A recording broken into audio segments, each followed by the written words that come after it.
What's happening, guys? I'm Techsource. Welcome to Season 3 of Setup Wars, the show where you submit your desk setup to get featured on the channel. If you guys want to participate, you know what to do. Make sure to watch the video link down below. But with that said, let the Setup Wars begin.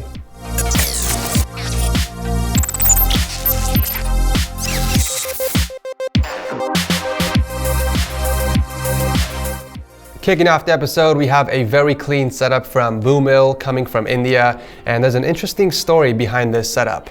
So apparently Bhumil was planning on building a PC, but he hesitated because he wasn't confident enough to build one. But after watching my build guides, he decided to go for it and build his very first PC.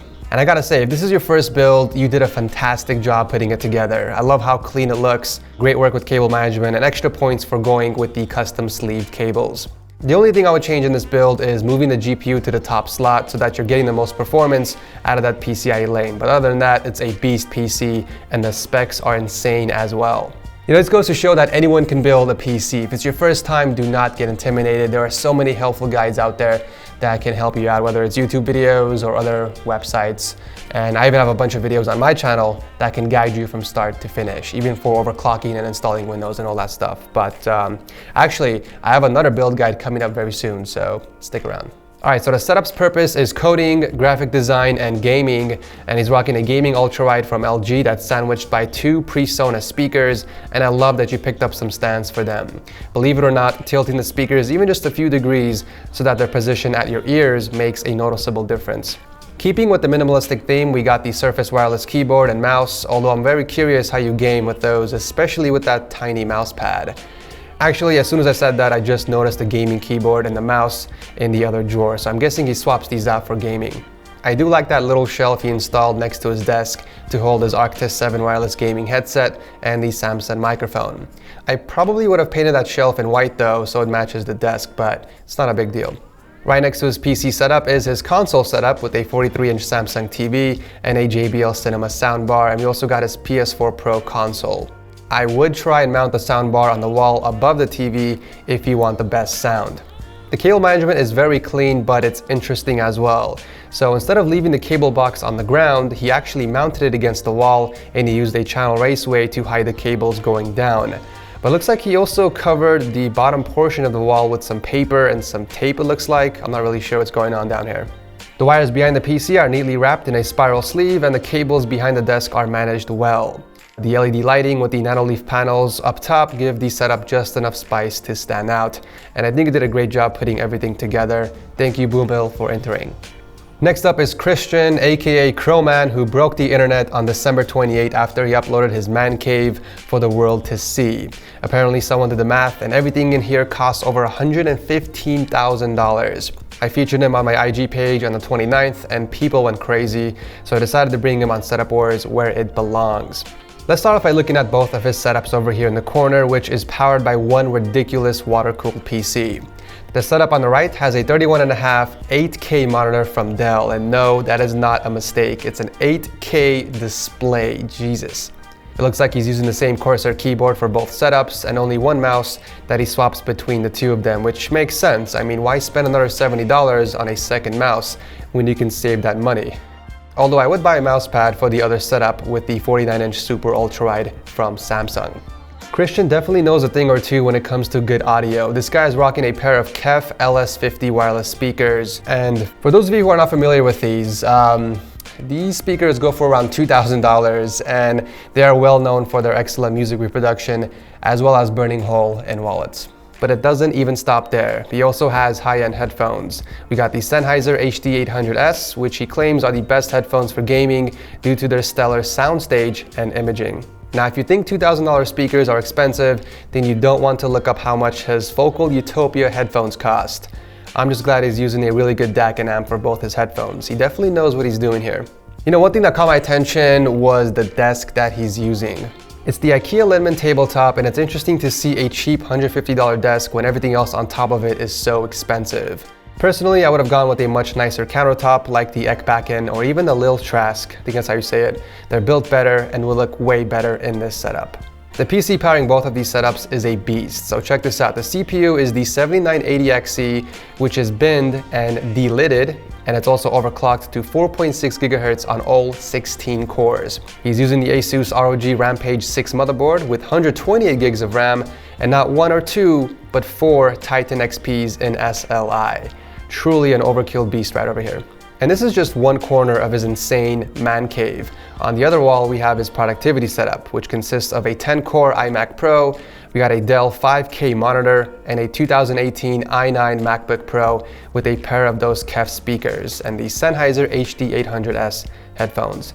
I'm not sure if that's the same pair or an extra one, but who cares at this point? Personally, if my office was in that room, I would not get any work done. Wrapping up this insane man cave, we have the home theater setup on the other side of the wall, powered by Dolby Atmos. He does have a massive 78-inch curved 4K TV from Samsung. However, he uses a 125-inch projector sometimes to game on his consoles. But let me tell you why this console setup is so awesome. First off, he's using $10,000 floor speakers from Focal, combined with a bunch of KEF speakers and subs, but the icing on the cake is Dolby Atmos, which really changes the way you experience sound. I actually had the chance to experience this at CES, and I even made a video on it, and it's kind of hard to explain it in a video format. This is one of the things you have to experience it yourself at least once to know what I'm talking about. But it really does feel like the game comes to life, or kind of just sucks you in the game. It's very immersive, and it's definitely an experience I've never had before. This guy is truly gaming the right way, but sadly Dolby Atmos isn't supported on a lot of games yet, but once it does, he's got the perfect setup for it. A side note, I do like the custom-made NES coffee table in the center. I mean, what can I say? It's an epic man cave, and it's pretty much everyone's wet dream to own something like this. Is it overkill? Obviously, but in the end, if it brings happiness, who cares? Next up is James from Washington State and his perfectly executed dual setup.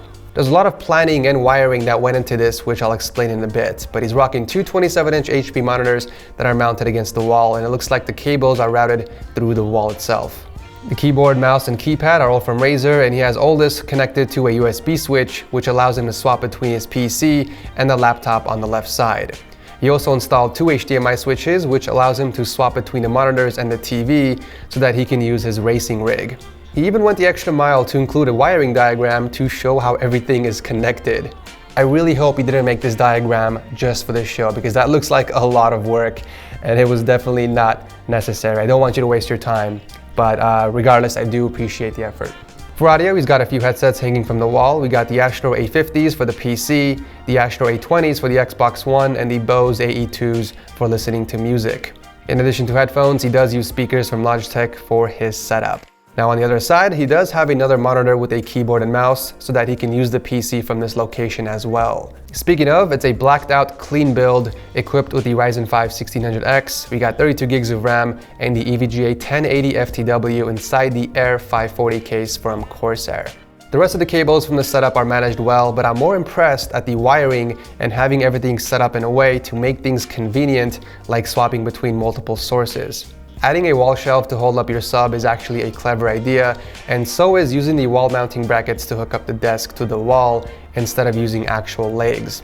You know, it's very impressive to see the transformation from your previous setup in just a few months of planning, and it makes me happy that my channel gave you some inspiration. Excellent setup, and thank you, James, for entering. At number 4 is Bryce and his super ultra-wide setup that he uses for gaming and graphic design. I do like the tricolor scheme of this setup, white, red, and black, which kind of reminds me of my setup colors. So the desk is being held up by some Capita legs, and then we got the Alex Jors as support, and on that we got the Razer Chroma keyboard with the M65 RGB mouse from Corsair. For audio, he's using the white-out Blue Yeti microphone and a pair of Kanto speakers. I was going to say something about putting the speakers on its sides, but I do see that you put pads underneath it, so I'll let that go. I do like the custom backboard that you made to cover up the messy Signum rack behind it, but the wires from the PC can use some work. I do recommend a braided cable sleeve to wrap the cables so it's not as noticeable. Finally, the PC powering the setup has an 8700K, 16 gigs of RAM, and the MSI GTX 1080. There's not much going on here. It's a pretty straightforward setup. Thank you, Bryce, for entering. Wrapping up the episode is a very clean and minimalistic setup from Rohid, coming from the Netherlands. This setup's purpose is simple, gaming, and it's pretty straightforward. We got a 27-inch Samsung monitor, mounted against the wall, and below that we got a Z77 Eagle mechanical keyboard with the Razer Abyssus mouse. I really love what he did with the PC. Mounting it on the wall shelf is a clever way to deal with space limitations and avoid leaving the PC on the floor. I'm just not sure how secure that shelf is without any support, because it kind of looks like it's tilting down a little bit, so I would be careful it doesn't come slamming down. Speaking of which, it's actually a pretty beefy build. It's got the 4790K, 16 gigs of RAM, and the GTX 1080 Ti. It actually fits beautifully with the entire theme of the setup, with the exception of the monitor. There isn't much cables to manage over here. A simple raceway coming down from the monitor, and we also have one behind the setup. The only thing I would have done differently was use a white raceway instead of a black one for the monitor cables.